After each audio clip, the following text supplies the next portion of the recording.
Live from the Ingalls studio, I can't wait to play with myself every day. the Sportsocracy. Damn the devil to hell! Let the best on thee!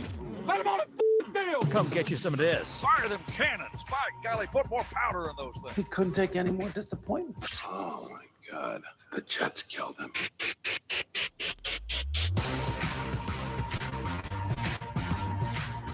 And welcome into the Sportsocracy on ESPN Asheville, 92.9 FM, 880 AM, 1400. The Sportsocracy, heard everywhere you go on the iHeartRadio app. It is time for another check-in down in Alabama, Mobile, Alabama, the 2025 Reese's Senior Bowl is underway. First day of practices yesterday, and some dudes turning heads, as is the case each and every Senior Bowl, and every Senior Bowl from now until the end of eternity. I'm sure they will be graced by the presence of one, the only, Flostradamus Jeremy Green. Glad you made it. I think we can officially say that I've changed my nickname. Flostradamus was fun. That was a good 3-4 year run. I am all hail your mullet king. Hail. The Mullet King. The Mullet King. I never get called Flostradamus anymore, but I get called the Mullet King. I had somebody call me the Mullet King down here. So he just ran up to me and said, "Hey, it's the Mullet King." And I went, "Who the profanity are you?" And then that's a thing now? Okay. All right. Okay. All right. Apparently Fine. we're going Mullet King. I went, cool. Glad I didn't cut my hair. You wouldn't have known who it was. He goes by many names. Flostradamus, the Mullet King, tight end whisperer. You call me whatever you want. Just make sure somebody calls me for dinner, because I didn't eat until about 1 o'clock this morning, which was uncomfortable. Yes, indeed. So let's talk about day one of the Senior Bowl practices, the guys that stood out to you. First off, I mean, the headline that I've seen. Quarterbacks are terrible. The most clips that I've seen from this Senior Bowl so far, Walter Nolan. Walter Nolan was really good. I won't be shocked if he shuts it down. I'll be headed over the field here momentarily. Actually, Right. I won't be shocked if he shuts it down. He's a first round lock for me. Kid was the number one recruit in the country coming out of high school, and the just raw talent shows. He really shined in the 1-on-1 yesterday. The hand placement is elite, and now with no Nick Skirton here, Shamar Turner's gone. A slew of other high-end players. I wouldn't be shocked if Walter Nolan, if he does practice today, I will be stunned if he's not on a plane by this evening, preparing for the combine to try to get into the top 20, because I think he's already locked into the first round. Yeah, 6'3", almost 300 pounds. Did he track that at the weigh-in yesterday? Was that? So the weigh-in was Sunday. I don't. Okay. I have the official number. I can look it up. The weigh-in, the weigh-ins. If you kind of stick close to where you were, I don't necessarily use your Senior Bowl weigh-in. I don't change that until the combine. Right. So nothing was untoward. I can tell you that much. Yeah. Big defensive lineman from Ole Miss, in case you're not familiar with who we're talking about. If you're a football fan, you better get familiar if you don't know who we're talking about, because some of the recap of yesterday, they were saying that they were using AD, Aaron Donald, as a comp to him. Look, I liked him. I liked him a lot coming into the process, but then to see him in a day where the trenches really won yesterday, I thought he was one of the most consistently impressive. You could very much tell the talent.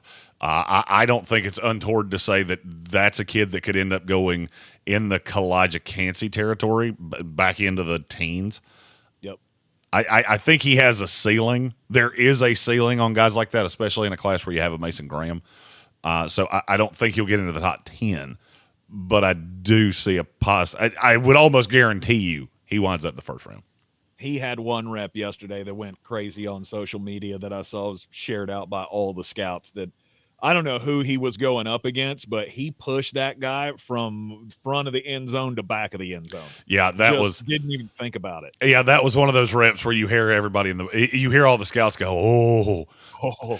Those are fun, because if you're not directly paying attention, because there's things happening on every end of the field. Right. And if you're not paying attention, you have to start going station to station to go which one led them to do that. Mm-hmm. Kind of have to follow the trajectory of where everybody's sitting too, because it's usually a pretty good indicator of where the action is happening. Right, and one thing I found myself doing more than anything, rather than watching Walter Nolan's beautiful hand placement and speed brush techniques and all of that, I was looking in the crowd trying to see if I could spot the Mullet King somewhere in there. I'm not hard to find because I'm right up. So there's only 3 places you'll ever find me. I'll either be right on the rail. So if you look right in the front row of media observers, I'll either be right there. I'll be on the mezzanine, which you'll almost never see on camera. Or I'll be the random guy that they show that's up with the pigeon poop up at the very top of the stadium. And I usually have several people around me when I'm up there. Nice. So Walter Nolan had a huge day yesterday, winning his one-on-ones in the battles against the offensive linemen. As you heard Jeremy say, you wouldn't be surprised to see him shut it down and just leave, because you do get to that point where how much more good can I do myself by being here? Well, I mean, and you had a lot of guys that just they're not here at all. You know, Alec Manor, a guy from Stanford that I was really looking forward to, he's not here at all. Malachi Moore is on site, but he's not working out. He is with the team. He's just not in pads because he's still dealing with an injury. There were a few more. Savion Williams from TCU, he's not here. That's usually a good indicator that a team top 50-ish has said, how about you just hold off? And it's one he's comfortable with. So, anybody else fall into that role of you won't be surprised if they just leave? Oh, that could shut it down. Yeah, they could just say, you know what, I'm done with this. I'm not doing myself any favors here. The only thing I can do is hurt myself by putting out bad reps. Gray Zabel from North Dakota State, he was a huge winner yesterday. I won't be shocked if he's just comfortable being a top 50 guy. The way he competes, it would shock me a little bit if he did that. Donovan Ezeraku, I wouldn't be shocked if he shut it down. There are a few guys that you did as much good for yourself in day one as you can possibly do over the course of the week. So at some point, it's the old George Costanza line to leave them on a laugh, and you just walk out of the meeting like, all right, I'm out of here. Hey, make them laugh, make them laugh. Gray Zabel was the name that I heard a lot yesterday and have seen in some of the recap articles of. He did really well. Was there anything specific about him that you saw that maybe surprised you, coming from a smaller school guy coming out of North Dakota State? No, if you remember, we talked about him because I said there's a history of North Dakota State guys that they come to the NFL, they wind up getting shoehorned into guard. I don't think he's a guard. That's the biggest takeaway that I had, is that I look at him and go, worst case scenario, you're probably a right tackle. I think there's a possibility the team that will look at him and say that's a left tackle. That's a guy with just a mean streak, and I can coach out a little bit of the technique, but he's just a bullet in a china shop. You watched him all day yesterday. It really didn't matter who he lined up against. He was just pushing guys off the ball. He was driving guys off the ball. The motor was very evident. He's a North Dakota State lineman. You remember when Cody Malk was here, and we were dumbfounded at the fact that he didn't have any teeth, and he just road graded people. And he's got that North Dakota mindset of he's just country strong. And Gray Zabel's a kid that's from the Dakotas. So, I mean, he's not even a transplant. He's from South Dakota. And it showed on tape. I thought he did himself a lot of favors. And now, for me, he's firmly in the top 50. He will be probably flirting with first-round discussion, because there were a couple other guys that are in that I'm not going to say they had bad days. Ariante Ursery, there was good and there was bad. With Gray Zabel, there was no bad. It was just, yep, I know exactly what you're going to be. I've read this book. I know who you are. You'll never be a top 6 offensive tackle in this league. You'll also never be outside of the top 25. So you're very safe. I know what I'm getting, and there's definitely a merit to that. And you're a bulldog if I throw you in at the guard spot. Yes, I think he could be a good guard. Look, the small school guys had a good day yesterday. Carson Vincent from Alabama A&M, he's a former Georgia Bulldog that kind of bounced around a little bit, finally found a place that he landed, and he had some really, really good reps yesterday. I thought he was incredibly impressive. There's another one a kid from Jacksonville State whose name is it's eluding me. When you get full on, first of all, yesterday was weird because we had several guys that weren't here that we spent. Clay Webb. Yep. We had several guys that, okay, the rosters are changing. We don't have the printed roster. I did have my first Tank Spencer old man moment of, hey, can somebody bring me one of them printed rosters and a pair of readers? That'd be great. That'd be great because I'm getting real confused. Right. Can we put this in Arial black, please? Yeah, I could use some. Have we got a serif font? I could use some feet. Oh, that age does seem to creep up on you in those moments. Well, I mean, the thing about age is that by the time you realize you're old, you've been old for a minute. Yes. Or you're like me and you were just born old. Yeah. You were like Benjamin Button. You were born at 78 years old, and you've actually only gotten older since. That's why I love baseball so much. Yeah, Tank's wild teenage years. Hey, let's go eat some Werther's Originals and play a little canasta. Go till the break of 9 p.m. Not always. Sometimes it was butterscotch discs. Boom. Right? Orange slices. I like to mix it up every now and then. Keep you guessing. Throw in some tapioca pudding every now and then. Boom. Yeah, smaller school guys. There were a lot of smaller school guys that were mentioned yesterday. Carson Vincent was really high on that. Marcus Yarns, the running back from Delaware. Hey, surprise, surprise. A running back from a smaller FCS level school that Jeremy falls in love with at the combine. I think I've read that book before. Mm-hmm. I believe, Dylan Lobby. You remember? Kamani Vidal. You remember? Mm-hmm. It's happening again this year because Marcus Yarns was one of the most impressive running backs of the day for me yesterday. Jackson Slater from Sacramento State also had some good reps. Mm-hmm. A little bigger than those schools, but Mike Green has gotten a lot of platitudes, the edge rusher out of Marshall. Okay, so this is where I think my analysis of the Senior Bowl is a little different. And I'm not going to say names here, so please don't ask. I talked to a lot of guys around the industry. And I had a few guys yesterday tell me I'm really good with the Power 5 guys, the guys that I watched over the course of the college football season. And I haven't necessarily deep diving into the tape because, well, I work in college football or I work in the NFL or now, and the seasons have still been going on.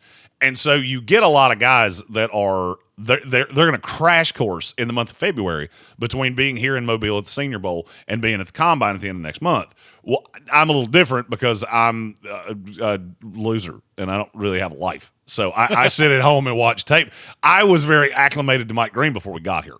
So I wasn't impressed because it was all things that I thought I was going to see. He consistently wins with speed. He's got bend that is absolutely otherworldly. He had a rep yesterday where I, honest to God, don't actually know how he didn't fall down because he came in with so much bend.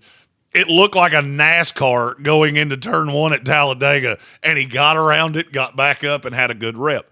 It just didn't surprise me. So I didn't necessarily have him as a winner.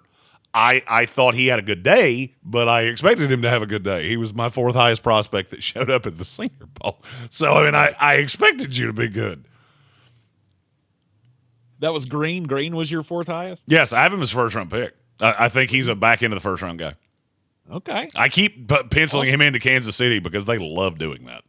Let's get the guy that blows up at the Combine, and we'll take him with the 32nd pick when we win our 11th Super Bowl. Yeah. One of the recaps I read was talking about his one-on-one battles yesterday with your big mountain of a man, Urshery. And while he didn't dominate him by any chance. I mean, it said he had a win and Urshery had a win, but it was the fact that Green was going up against such a big dude. and didn't back down from the fight and took it straight to him. That was really impressive to some scouts. The funny thing about those reps is that I watched Ursher because obviously it was two of my favorite players that were here, so I really locked in on those reps. The funny thing is that both of them, I'm trying to say this in a way that doesn't sound like I'm not saying my way's better. I'm just saying my way's different. I feel like a lot of scouts saw those wins and went, "Oh yeah, that shows me the high side of Ariante Urshery and the high side of Mike Green." I, on the other hand, watched them and went, "Hey, I saw both of your flaws in your losses." And the good of the other guy was there too. I'm just not surprised by that. I expect Ariante Urshery at 330 pounds to be able to deal with a 245-pound edge rusher. I expect Mike Green to be able to get to the edge with the bend and be able to win a rep against a 330-pound guy. What I wanted to see was Mike Green go speed into power against a bigger guy. I also wanted to see Ariante Urshery be able to step out on that quick first step and push him out. I didn't see either one of those things. So this is kind of my Xavier Worthy rule. I wasn't impressed when Xavier Worthy ran a 4.21 because I already knew you're fast. Okay, so you're a little bit faster than I thought. Woo. I had you as a 4.26 anyway. Right. 4.21 didn't impress me that much. What impresses me when I see guys do things that I hadn't necessarily seen them do over the course of the process. And I had a few of those guys yesterday.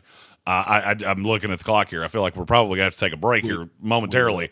I have a couple guys that did things yesterday that, it's funny that you could do that because I didn't know you could do that. And so now that I know you can do that, I need to go back and watch why did you not do that consistently on tape.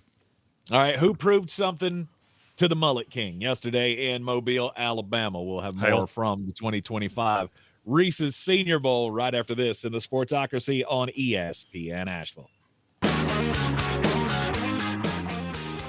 We're back in the Sportsocracy on ESPN Asheville, 92.9 FM, 880 AM, and 1400. The Sportsocracy, heard everywhere you go on the iHeart Radio app. And speaking of everywhere you go, I mean, we continue to hit the road here with the Ingles Living the Dream Tour, and it's the next step in the process of the dream, basically. Well, I mean, for sure, in the Parks Ford Mobile Studio, almost became super famous yesterday because I almost ran over a very famous commentator with it because we didn't see. We were on the road together, and he thought I was going to yin, and I yanged, and he yanged, and you can't have yang yang. Yin yang works, yang yang does not work. And we yang-yanged, and we had a great laugh about it. And it was Field Yates from ESPN National, who is, by the way, one of the nicest human beings you'll ever meet. I've met him a handful of times, and every time you meet him, he is just as cool as the other side of the pillow. I mean, I almost ran him over in a truck that was 3 times the size of the car he was in, and he was like, "No, we're good. It's a nice truck, by the way." He did say that twice. It's a really nice truck, by the way. Good. He got to see the grill of it real close. It wasn't the grill. It was the tailgate, which is actually more terrifying because there's a big tow ball on it that could decapitate a human if you did it incorrectly. It could. It could indeed. The Parks Ford Mobile Studio taking us out on the Living the Dream Tour down to the 2025 Reese's Senior Bowl, and day one of practices was yesterday. Continuing to talk with the Mullet King here about his biggest winners of the day. And before the break there, you were saying that, there were guys yesterday that showed you things that you did not see on the tape. For sure. So tell me, who's the first? Jeffrey Bassa, linebacker out of Oregon, 6'2", 235, a Salt Lake City, Utah kid. I liked the tape. I thought he was going to be a mid-round value. That kid is so freakishly fast. He went over 20.5 miles an hour yesterday in coverage.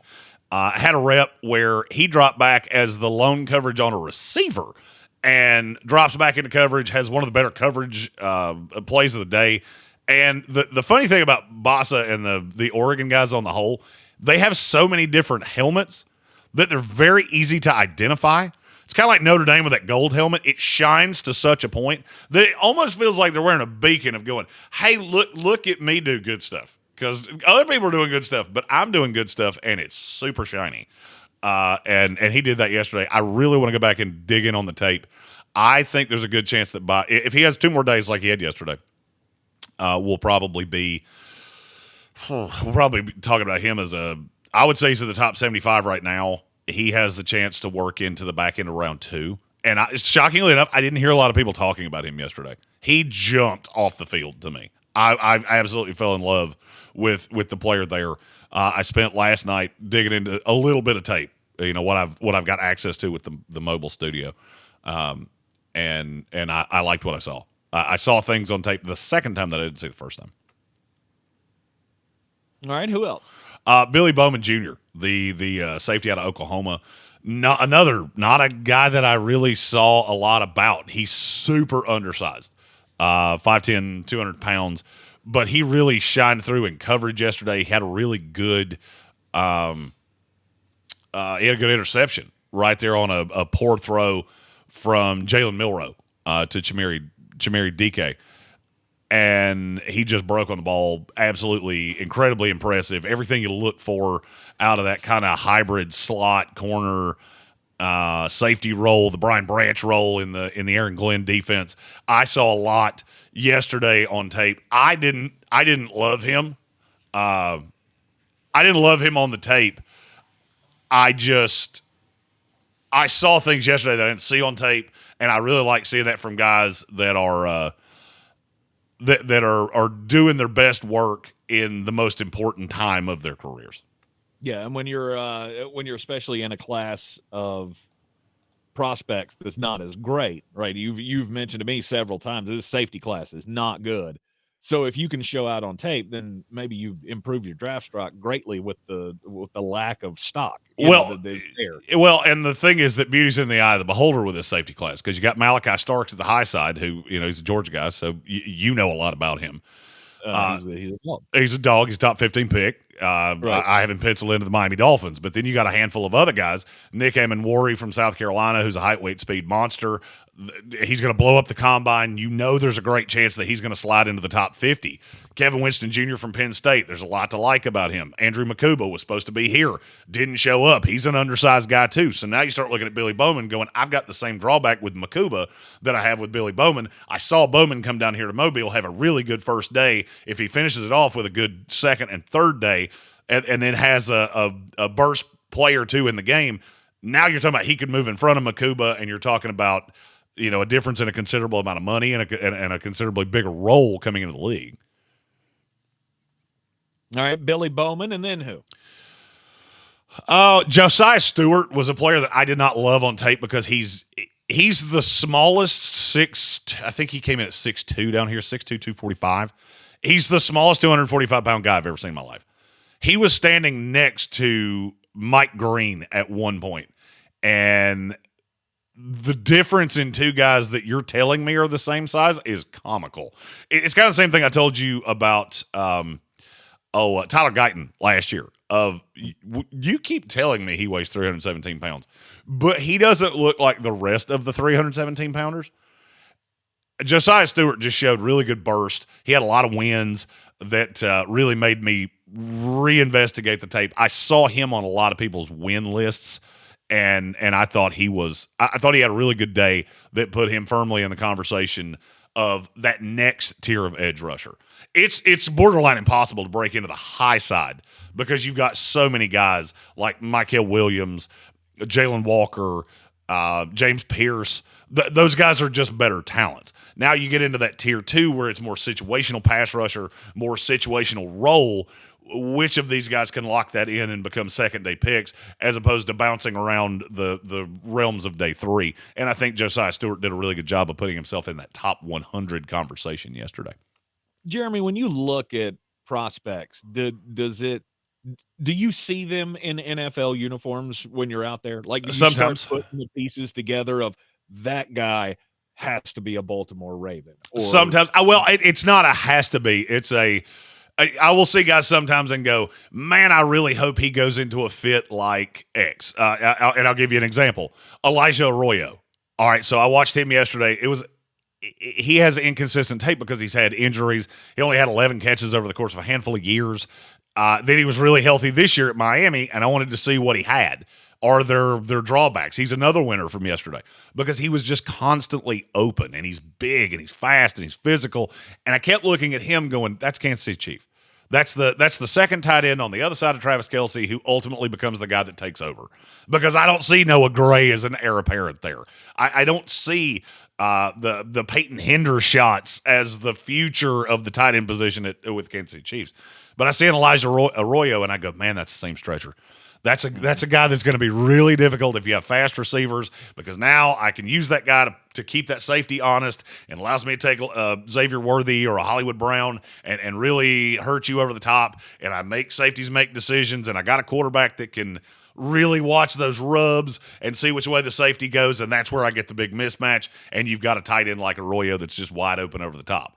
I also look at him and go, hey, I really don't want Anthony Richardson to waste his first 2 years, so please draft another tight end that's maybe a little more well-rounded like Tyler Warren. So right.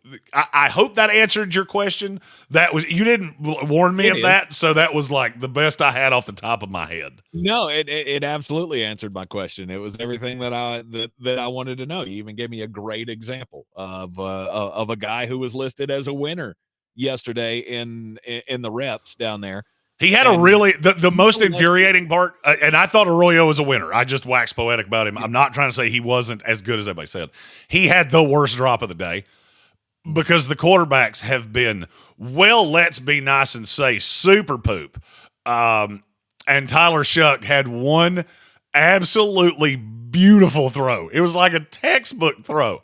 It was like if you're playing golf, it's the one driver shot on a par 4 that rolls up on the green, and you shot 137 today, but that one drive on 17 is what's going to put you back in the clubhouse tomorrow.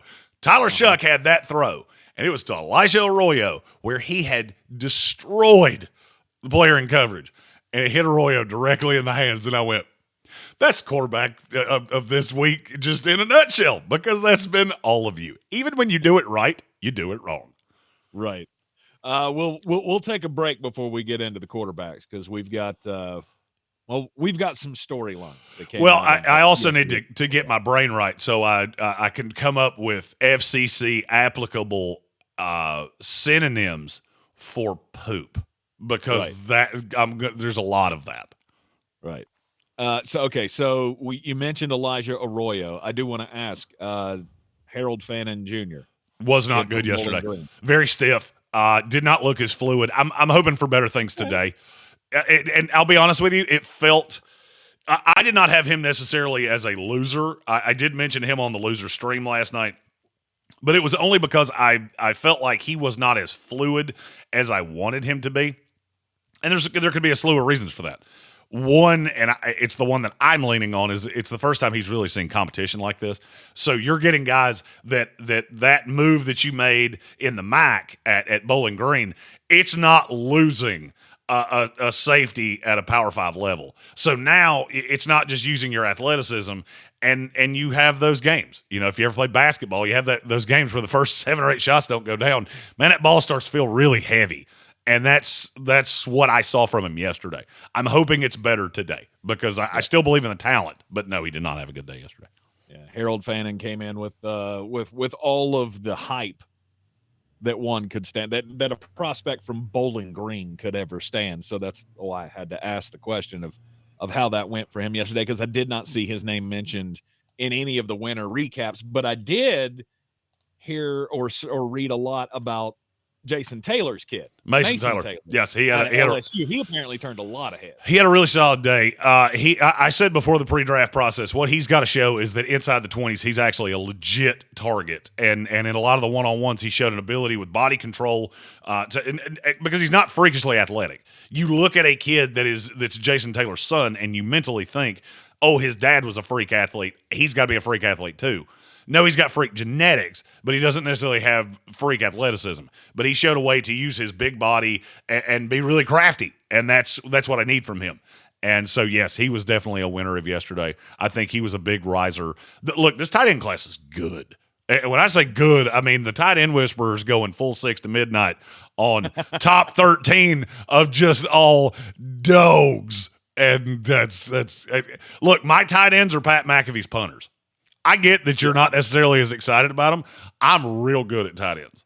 So I can nail this class and go, see, 13 winners. And so that's what I do. Yep. Before the show started today, you also mentioned Tommy Fedone. He's a really good hands catcher. He only had, I think it was 600 and some change yards at Nebraska in 4 years. But he gets here. He's the number one tight end in the class. He was the number one tight end recruit coming out of high school. And so then you look back at the quarterbacks and go, you have really never had a quarterback that liked throwing to tight ends. So maybe there's a little sleeper there. And Fedone was impressive with his hands. I need to see him win slightly more in blocking, and because he is a true tight end.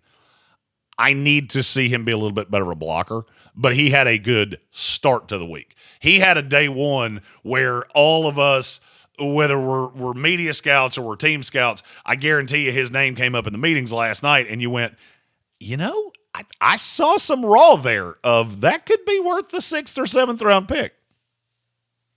Day one workouts at the 2025 Reese's Senior Bowl are in the books. Day two getting underway, or is underway as we speak. And Flostradamus, the Mullet King, on site with the Ingles Living the Dream tour. We will return after the break, and when we do, we'll talk about Scoot. We have a new one. We got a new one, and he might be more Kenny Pickett than Kenny Pickett could ever Kenny Pickett. Stay tuned to ESPN Asheville.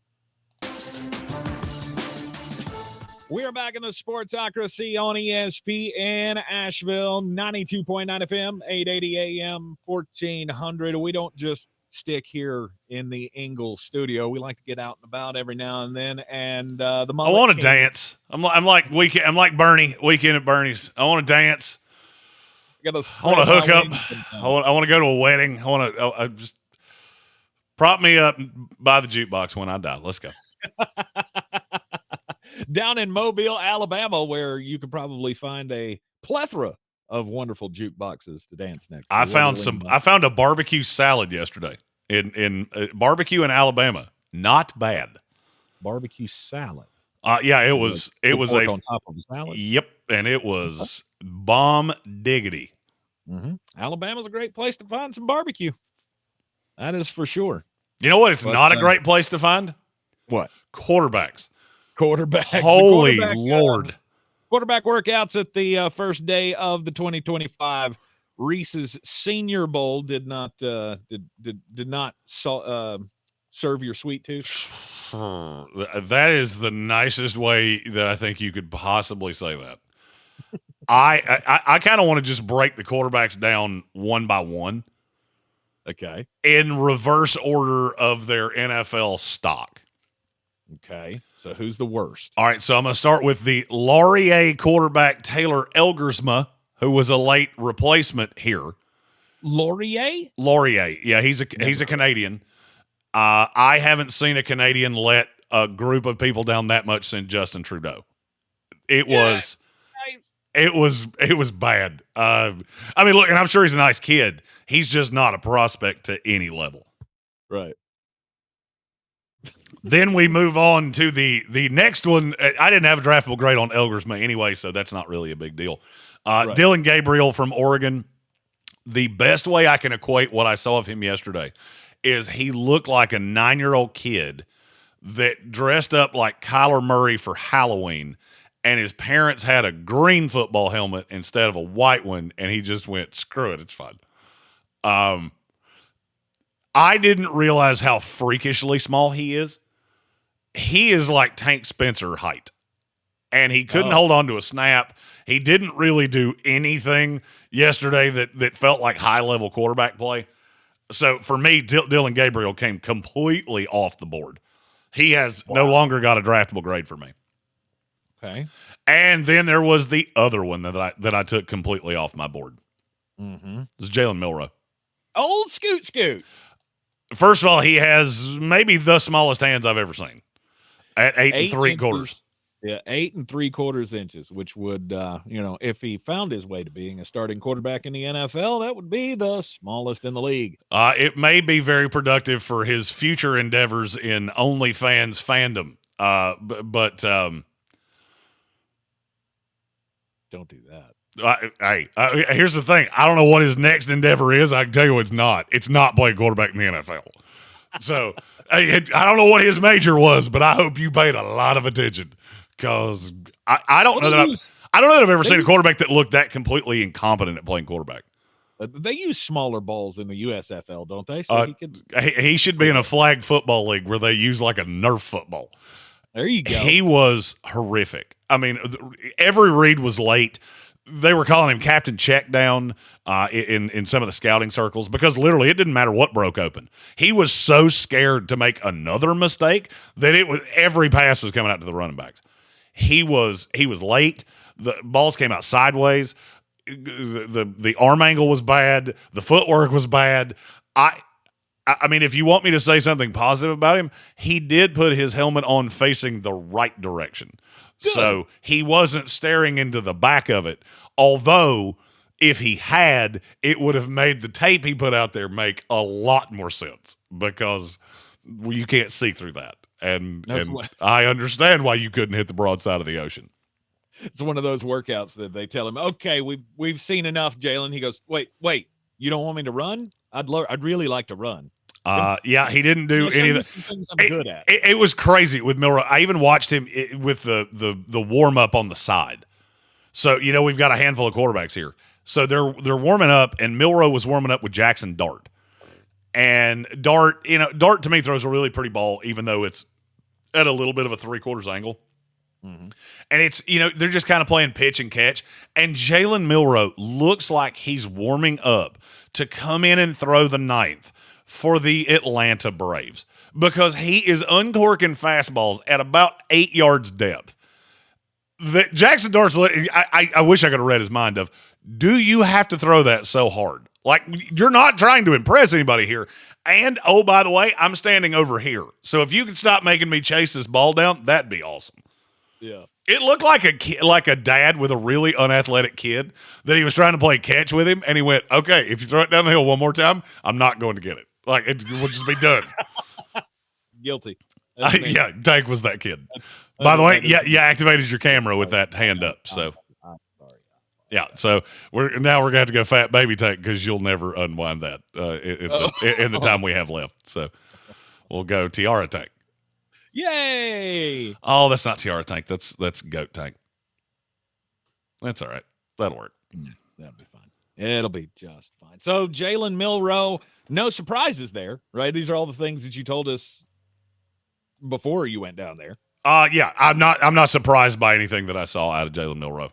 He just doesn't have a draftable grade. He's not that guy. He's freakishly athletic, but I mean, I've seen these guys over the years. It's not good. So a really bad day from Jalen Milroe. Hopefully he shows something in the next 2 days because that risk of a team's going to fall in love with him and use the first round pick on him, that's not happening. So, all right, going in reverse order of their draft stock now. Ahead of Jalen Milroe, I'm guessing that's Tyler Shuck? No, I'd go Riley Leonard. Riley Leonard to me is a guy that he will play 10 years in the league, probably as a backup, be really promising to have in the room. I like him as a backup to a more mobile quarterback. So, Washington, Philadelphia, one of those teams that needs another arm of a guy that he really got here because you're mobile. But he had a couple throws that were fine. It's just obviously an arm limitation because he's not particularly accurate. The footwork's kind of inconsistent, but he's still an NFL football player. Then for me, it would be Tyler Shuck, of which Shuck is just a dart at a board because he looks the most like an NFL quarterback. And I said this to a group yesterday. Tyler Shuck is the guy that you just record his side of it and you don't show where the ball goes. Because with the ball coming out of his hand, he looks like a 10-year starter in the NFL. And then you go to the other side and go, I don't really know who that was to. I don't know if he didn't know what the route was. I don't know how to diagnose what I just saw. but it didn't end so hot. And then how did your boy Jackson do? Jackson didn't have a good day, but I think everybody here having such a bad day, it was borderline beneficial for Jackson that I don't think he typhooned himself, and there's a merit to that. You know, look, Jackson Dart's the most impressive prospect here, and it's not really all that close to me. He did not have a good day. He didn't show me, oh my God, there are things that not only can you not do, you're straight up bad at even attempting. I still think there's a great chance he's the third quarterback. All he needs to have is a good day tomorrow, a good day today, a good day tomorrow, and you're right there in that number 3 realm. For me, the third quarterback is a fight between Quinn Ewers and Jackson Dart and nobody else. So if the quarterbacks were so bad, how did the wide receivers do? Well, that's the funny thing. We had a lot of wide receivers that looked really impressive. Jalen Royals from Utah State that dealt with an injury at the end of the year. He looked really healthy. He looked really consistent. I saw some nice stuff from him yesterday. Tez Johnson from Oregon looked every bit like the next slot player that's just going to take over Lad McConkey style. He was open a lot. Even your guy, Aaron Smith, he showed the speed and he had a good day catching the football. Which, oh, well, where was that for 14 games in a regular season? Yeah, that was, I'm not going to lie, your name got mentioned a lot. Every time he would catch a pass, I'd go, Tank would be so angry. Like just seeing him do that would make him so angry. And Jack Beck from TCU, the guy that we talked about, whose brother was killed in the attack on New Year's Day in New Orleans, and everybody's here is wearing the 7, and he's wearing number 7 in honor of his brother. So he had a really, really productive day. For me, he fits right at that end of the second round, beginning of the third round realm, and I think he's gonna be a solid producer at the NFL level for a team. You asked me about teams with him. He was another one that I looked at and went, Cincinnati, that's right up your alley of guy that just does everything well. Maybe not anything elite, but he does everything well, and then you turn him into an Andrea Iashivas. That got a lot of accolades yesterday, a lot of attaboys yesterday for the use of his hands. Yes, he's got really, really good hands. Apparently, he's got small hands, but they're really strong. Yes, he's got really, really good hands. Speaking of good hands, I was not overly impressed with Xavier Restrepo yesterday. I keep hearing the Lad McConkey thing. He's not Lad McConkey. He's like Danny Amendola, and he's not nearly as fast. He's quick. He's good in and out of breaks. He's Hunter Renfrow. That's what he's going to be in the NFL, and people need to take the Lad McConkey thing out. This is not who he is. I get it. He's the leading receiver all time in Miami history. He was also there for a very long time. So, and it was at the college level. So the fact that he's not blindingly fast, he's going up against a lot of corners that aren't going to play in the NFL. In the NFL, 100% of the corners that you play against are NFL corners. And that's going to be a problem for him. I pushed him down pretty considerably. Biggest riser of yesterday, Kyle Williams, Washington State. He was one of the lowest rated prospects that I had that was here. And he looked really, really good. He was really fast and consistently open. So good day for Kyle Williams.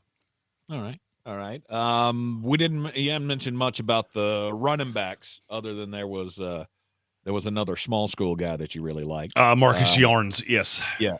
Any other Marcus Yarns from Delaware. Yes. Any other standouts?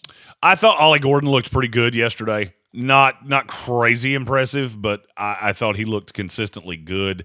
No Cam Scattaboo here, so he did not make the appearance. So there's an opportunity here to really differentiate yourself, and the one that I felt like took that opportunity was Brashard Smith from SMU. I talked about him in the pre-draft process. He was a kid that he's got the speed. There's no doubt he's got the speed. Does he have the moves? Does he have the bulk to hold up as a 3-down back in the NFL? He is a little bit thicker than I expected him to be, and he's every bit as fast. He had, to me, probably the best rep of the day from an offensive player, and it was during the American team practice where it felt like everybody sleptwalked through the first hour and 20 minutes. Then he has a really good run with 3 jump cuts, and all of a sudden It felt like a little bit more energy came into the practice, so that made him even a bigger winner for me. Byshell Tutton from Virginia Tech had a couple moments as well. Read some good things about Jarquez Hunter out of Auburn. Did you notice anything special about him yesterday, or is he just fine? Special? No, I didn't see anything special about him. Auburn guys are funny to me, and I don't quite know what I'm going to call this theory, but it seems like every year Auburn gets about 4 to 5 guys in this game. I mean, because Auburn's not very far from here. They get a handful of guys in this game. They all look really good here for some reason, and then none of them translate to the NFL. How many guys did I talk about last year? Nehemiah Pritchett. How much did we talk about him this year? None. We didn't. He never came up, not one time. So I think he did some good stuff yesterday? I did. I'm also very cautious with Auburn players down here. It's convenient. You're coming from your house. It's not displaced. You're not staying in a hotel. There are a lot of theories as to why it happens, but he was fine. Nothing for me to jump up and down about. Any others you want to mention before we let you go here? Oh, let me check my notes, and I will tell you if there's anybody that I have not met. Aeneas Peebles from Virginia Tech, definitely a guy that needs to be mentioned. He had probably the best 3-snap turn of any player yesterday. Super impressive snap in, snap out. He was getting started at Duke. Played Virginia Tech a year. A little bit undersized, but I saw a lot from him yesterday. TJ Sanders from South Carolina had one of the better days among defensive tackles yesterday, just consistently winning reps, winning with speed, winning with power. Just very well-rounded player that it's shocking how good South Carolina's defense actually was from a talent standpoint. Trey Amos from Ole Miss, I thought had a really good day. He's one of my favorite corners in this class. I've got a borderline first-round grade on him. I think he did a lot to really solidify that yesterday. Let's see if there's anybody else here. Upton Stout from Western Kentucky. It has one of the weirdest set of measurables I've ever seen because he's really short but he has long arms. Okay. And I thought he had some reps that were good. I want to really keep an eye on him over the course of the next few days. And then Stout, where is he from? Western Kentucky. Okay. 5'9", $180. So he's a really small guy, projects to be most likely a slot at the next level. But he had some good moments. Nothing to jump up and down about. Just it was a name that I went back and looked at my notes, and consistently I saw WKU CB as a code that I was routinely seeing in notes. Mm-hmm. And then 2 more corners, Maxwell Hairston from Kentucky and Azarie Thomas from Florida State. You really see the athleticism that those guys have. Neither one had the greatest year last year. Hairston, it was a big drop back from the year before at Kentucky. With Azarie, he never quite paid off what I thought he would be at Florida State. But you see the raw physical skills when you see him right up in front of you. And that was impressive. I also don't think I mentioned Wyatt Millum from West Virginia. That kid is never going to be a top 15 offensive lineman in the league. He's also never going to be below a top 25 offensive lineman in the league. You want the safest first-round pick in the history of the NFL draft. It's Wyatt Millum. Because I know exactly what that kid's going to be. Okay. And look, that's not a knock. Does he have Lane Johnson athleticism? No. Does he have Penei Sewell's size and dancing bear abilities? No. But somebody didn't hug him enough. And somebody needs to just grab him by the face and say, I love you. You're good enough. Stop murdering people on that football field because you block through the whistle and it's everything that the scouts want to see. But you hurt that poor boy's feelings. And he went home and cried a lot, and it was because of you. Oh, good for him. All right, before we let you go here, Jeremy, it's day 2 of the Senior Bowl practices. We'll get a full recap from you on tomorrow's show. But guide to watch for me today, Willie Lampkin from North Carolina. He talks a lot. I don't know that I've... The 5'10" offensive lineman that was apparently doing real well against dudes like Deion Walker yesterday. Yes, he talks a lot. And when I say a lot, I mean, I had multiple people come to me and go, "Hey, you're a Carolina guy, aren't you?" Yes. Who's the Carolina guy that has not stopped talking since he got on the field? Yes. Well, let me tell you about that one. He held up nicely yesterday. He's where does he project in the league? There's not a lot of success of guys like this. Right, a guy that small is not going to have a whole lot of big time prospect. But you got to give him credit for stepping out there against the 6'7", 339 guy and just going, "Yeah, this is my job." Well, look, and he held up. I mean, I don't think he did anything special, but he held up and showed himself nicely. I'm sure there will be more eyes on him today. And that's the thing. You want a guide of what to watch today? Look at the names that I said. Chalk those up in your memory banks and watch how those guys react today. Because, look, I'm not the only guy saying this. There are people that are way more popular than me, they're way more famous than me, that are saying the same thing. And I guarantee you these kids went back to their hotel rooms last night. They heard all this. They said, "Oh, I had a really good day. Now I have to build off that." How do you respond to the pressure? If I had $1 for every kid I've seen have a really good day one and then fade into the ether and none of it is remembered by anybody, I'd have like $900. That doesn't sound like much, but it's a lot of times. So Tez Walker. Well, and Tez had a really good first day, and then he just couldn't catch. Right. So, I mean, that happens a lot. You got to be careful. Keep the momentum. I heard a coach yell this yesterday in the second practice. You got to make your own edge. You got to keep your own edge because now you've had a good first day, and this works in reverse as well. You had a bad first day. All of us are talking smack about you, saying, "Oh, you've cost yourself millions of dollars." Now you got to be mentally strong enough to come in here, refocus yourself, do the things that got you here, have a good Wednesday, have a good Thursday, rebuild the draft stock from the bad, and you can actually come out of here better off than you came in here. But you have to be mentally strong enough, and that's one of the things that this week does. It sets everybody's slate at the same spot. You all got the playbook at the same time. You all learned the playbook at the same time. You're all learning these drills and these players and the guys that you're with. You're all learning them in live time. It is the most sterile environment in football. It is the best way that there is no advantage. You don't have Alabama talent. You don't have Delaware talent. You have the same guys. And we're going mano a mano, and who's going to show? And that's why I love the Reese Senior Bowl. The 2025 Senior Bowl Day 2 recap will be coming your way tomorrow right here on ESPN Asheville. And tonight, you'll be able to find me on YouTube. Tonight, I'm working feverishly on content. Friday is going to be a huge content dump day. We have no practices, so I will be unleashing a lot of rankings on the website, NFLdraft.net. If you haven't joined the Patreon, great way to say, "Hey, thank you, Mullet King, and here's a way for me to buy you a $3 Alabama beer," because you haven't had the chance to do that yet. And it comes directly to and that's a nice way to say thank you, and I appreciate it from all of you. You're in the Sportsocracy, and this is ESPN Asheville, 92.9 FM, 880 AM, and 1400. We'll see you tomorrow at noon.